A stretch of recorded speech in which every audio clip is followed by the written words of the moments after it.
buscar debemos seguir las instrucciones. Primero podemos elegir el idioma en que vamos a hacer las búsquedas y también el idioma en el que vamos a recibir las consultas. Pueden ser uno o incluso dos. Vamos a buscar en español.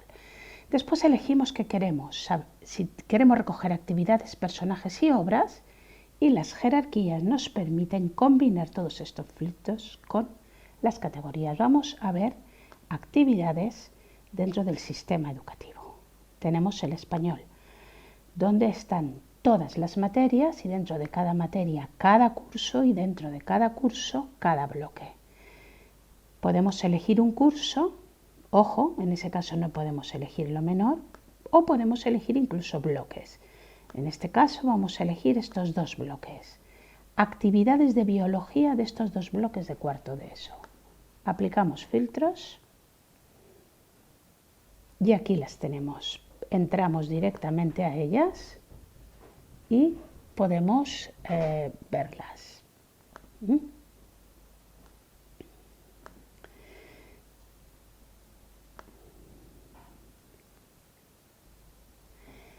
Tenemos también la posibilidad de hacer una búsqueda combinada entre diversas jerarquías. Podemos, por ejemplo, coger obras de teatro, que serían textos o incluso audiovisuales, de escritoras,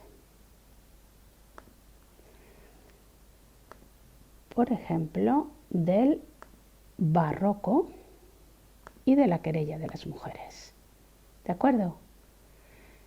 Vamos a buscar estas obras, aplicamos filtros. Aquí nos aparece todo lo que hemos buscado y aquí tenemos las obras que son también audiovisuales, textos y audiovisuales que hemos seleccionado.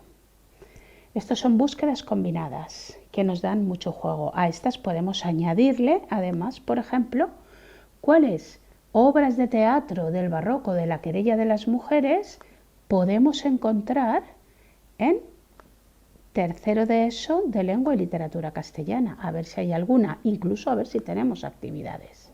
Y ampliamos la búsqueda. Efectivamente tenemos obras, siempre aparecen antes y después actividades. ¿De acuerdo? Estas búsquedas son muy ricas y por último está el buscador general que permite buscar por nombre o título de la obra. Vamos a buscar una mujer, una escritora, y vamos a ver si tiene obras o incluso actividades, porque nos interesa Ana Caro, María Zambrano. Aplicamos filtros y efectivamente tiene obras y actividades. Como tiene poca, podemos ver dónde está. Y existe otra manera de buscar aquí, mucho más amplia, que coge todos los campos. Y aquí podemos buscar cualquier cosa que queramos. Lo que hay de danza. Aplicamos filtros. Y aquí tenemos, como no hemos señalado, todo: personajes, obras y actividades relacionadas con la danza. Pues gracias.